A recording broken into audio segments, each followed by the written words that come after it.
And the idea was really to get everybody at the table and see how can we address the situation now. Currently in our country and probably around the world, we have a severe opioid crisis as a result of fentanyl coming out of China. And in our own city, we've had over 19 deaths that we know of and copious amounts of overdoses. Like, this has been going on for many years. What are we at? 11,500 people dead in Canada from January 1st, 2016 to December 18. Well, how many more since then? Okay, we've got great ideas, who's listening, who's doing something, who has the ear of the government?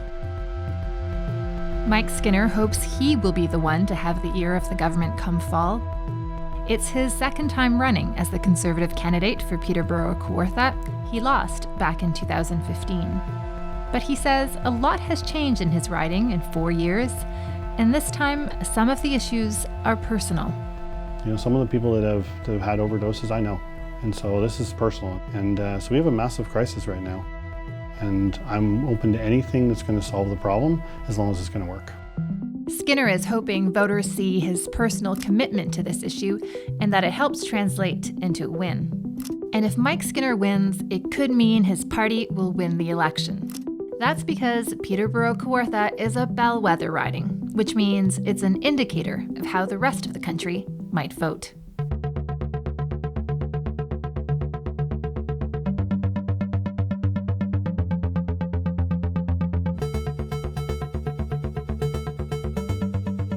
"11 straight elections in which Peterborough has voted for the party that ended up forming government. Some people might say that Peterboroughans, or Boroughians, I guess they're called, are, psychic. So Peterborough is extremely diverse when it comes to different ages, demographics. It's been a test market city for companies for years, and so because of that, it covers off. We've obviously a university and college. We've got the youth side of things. We've also been rated at different times as being one of the older communities in Peterborough as well. So it has that kind of diversity. But I think really at the end of the day, Peterborough is kind of going through a lot of the same challenges that the rest of the country is. If they start losing ridings moving into rural Ontario, places like Peterborough, Kawartha, Dean Mastro's old riding, or Haldimand, Norfolk, then that will tell you the Liberals are on the way to a majority. For decades, voters here have swung back and forth, choosing either Liberals or Conservatives. Last time, the vote swung Liberal, which was good news for current Cabinet Minister Miriam Monsef and Prime Minister Justin Trudeau. But this time, Monsef will have a record to defend. It seems to me like you have a harder job this time around than you did in 2015 because it was like a bandwagon win. Althea, when I started out, there were people in this community, 1,432 families in this community who didn't have a safe and affordable roof over their heads.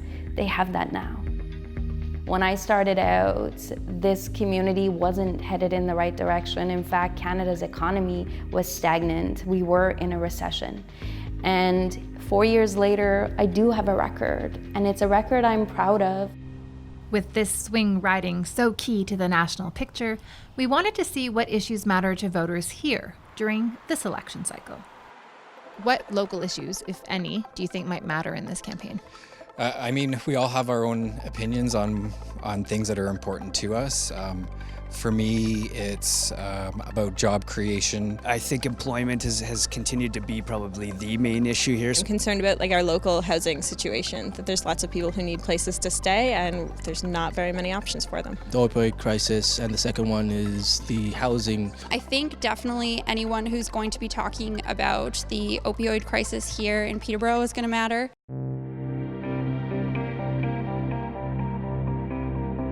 Local artist and activist Alex Bjork lives with his family in the region and knows about the devastating effects of opioid addiction firsthand. Bjork is a recovering addict who struggled with addiction for close to a decade. I was in this cycle of taking the Greyhound bus back to Peterborough to get drugs and going back to Toronto and using. The pills were $10 a pill, and I was having to take 9 at a time. So I would have 9 pills and I would peel off the time release and take 9, and I would do that to get up, and then I would try to do that a couple more times in the day. How are you even alive? I don't know, when I got to detox, the doctor was like, I went to this detox in Florida and they make you list all the stuff you're on, and the guy was like, this would kill a big horse, you know that, right?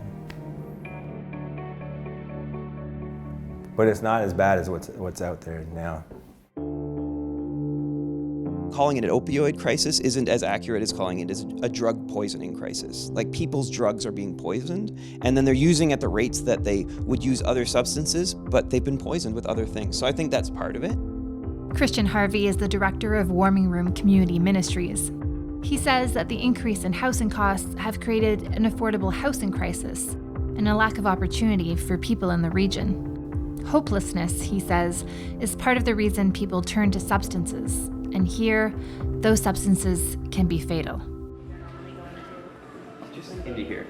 Before last June, in our programs being the drop-in center and the shelter, we had no overdoses for the 4 years we had operated before that. Since then, we've had 50 overdoses in our spaces. So that increase just shocked us.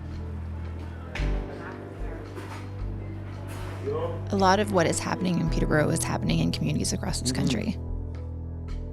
Do you think that these issues, they're all interrelated, are going to have an impact on the election campaign in any way? I wish. I want it to have an influence on the election campaign, but I just feel like so often these are issues that sometimes are thrown out to say, like, look at our party, we're good people, and are the first things dropped as soon as they're elected. I think safe injection sites, overdose prevention sites, that those sorts of things need to be federal issues. I think there needs to be a place for people to go and detox. And then I think there needs to be sober living. If they come out of using these harmful, deadly drugs, there has to be a supportive place for them to live. Why don't we have this stuff? I don't know, that's a question for our politicians. Yeah, I think a safe injection site has to go along with harm reduction. So, I mean, just having a safe injection site is basically just delaying death, as it's been said. What you need to do is have a safe injection site that has a way of moving people or deterring people into a program so they can actually get helped. Has Miriam Monsef done anything on the opioid issue? Not that I'm aware of. We have signed agreements with all provinces and territories to ensure that we are providing them with funds to allow for emergency treatment options. We are supporting and continue to invest in safe injection sites. There has been additional funds set aside. There's no safe injection site here because the provincial government has a cap. Well, and I think this is a really good time for politicians to stop the squabbles with public health officials, put their ideology aside, and work with public health experts.